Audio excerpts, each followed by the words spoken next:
everyone. My name is Keith, amateur radio call WD4PTJ.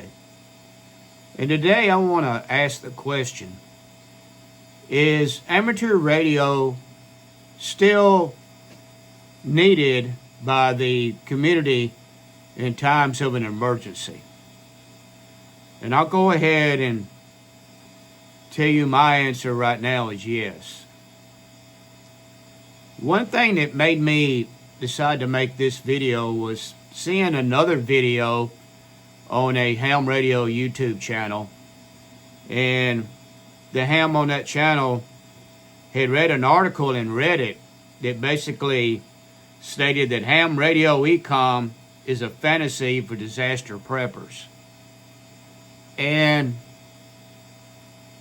the part of the article, part of the video that really sort of got me to thinking and caused me to make this video was the statement that the article on Reddit said, and the ham making the video agreed with it. And that statement was that the city and state doesn't need hams and are reluctant to acknowledge that hams still exist. And of course that is pertaining to in times of an emergency. I'm sure that that's a broad statement, and it may be different in different places, but I know that in the county that I live in, that the amateur radio club here that I'm a member of, we actually have our meetings at the EOC. And another club that I'm a member of in a county south of here has their meetings at the EOC. One of the repeaters that the club in my county maintains is actually at the EOC. The head of the Emergency Operations Agency, the EMA, here in my county is a ham and is a member of the club here. So I have to disagree with that statement. Now, there may be some jurisdictions where, some parts of the country where the authorities don't see ham radio as being vital, but I think there's probably just as many where I would think that it does. I think that they still recognize that ham radio is a useful asset to them. And I know that it's not quite the same as what it was years ago. A lot of your agencies, government agencies now have better means of communications and better systems themselves to use in a time of emergency. But that doesn't mean that they don't need ham radio. We may only be, in some cases, a backup system for them, but it's still important. And when they're flooded with a certain amount of traffic, they may need amateur radio to take up the calls to pass some of that traffic, even if it's just something like health and welfare messages. So I have to kind of disagree with that statement. And I don't know, just he went on to say in his video that he didn't get into amateur radio to more or less help out the community. It was more to help himself and his family, immediate family, friends, and immediate neighbors, I guess, in time of an emergency. It's sort of what I call the prepper mentality, that, you know, I'm looking out for myself. Now, this ham in the video did say that if he was asked by the local government to assist, that he'd be willing to do that. But that's not what he first thinks of in times of an emergency.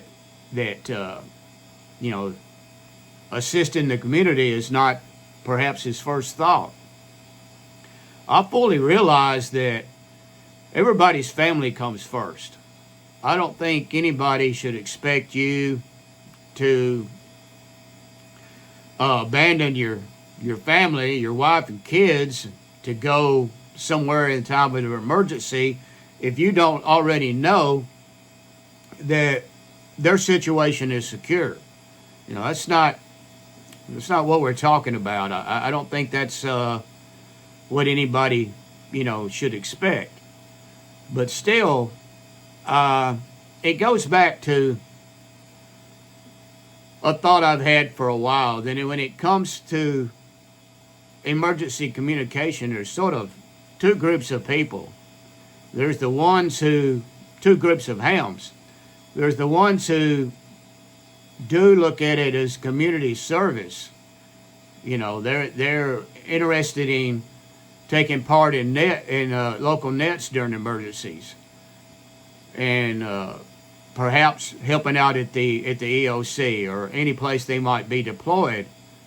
And then there's others, the definite hardcore preppers that their first thought is, I just want this radio to communicate with family members, close friends, fellow preppers, because I'm not, I'm worried about myself, Like I say, I don't think anybody ought to ignore the needs of their family. That's not what we're talking about. But I am curious. That for fellow hams watching this video, what do you think about this? And in particular, what's it like where you are? What's it like in your county, your city, as far as the hams and how they're involved with the local first responders, local authorities, and whether or not they would be asked to take part, in time of an emergency. I know, as I've said before, that times have changed over the years to where hams may not be needed as much as they once were in times of emergency, and it depends on the emergency. But that by no means says that they won't be needed at all. I've seen it, and I've seen it during Katrina, and I know that was almost 20 years ago, but I've seen it then, and I don't think things have changed that much since then. I still believe that in times of an emergency that ham radio is an important asset. So please let me know what you think about that. Let me know particular what do you think about in your community the situation as far as the local authorities, and whether or not you think that they would see ham radio as an important asset to help them in times of an emergency. So let me know in the comments, please, what you think about that. And as always, feel free to like this video and subscribe to the channel. Till next time, 73 everyone.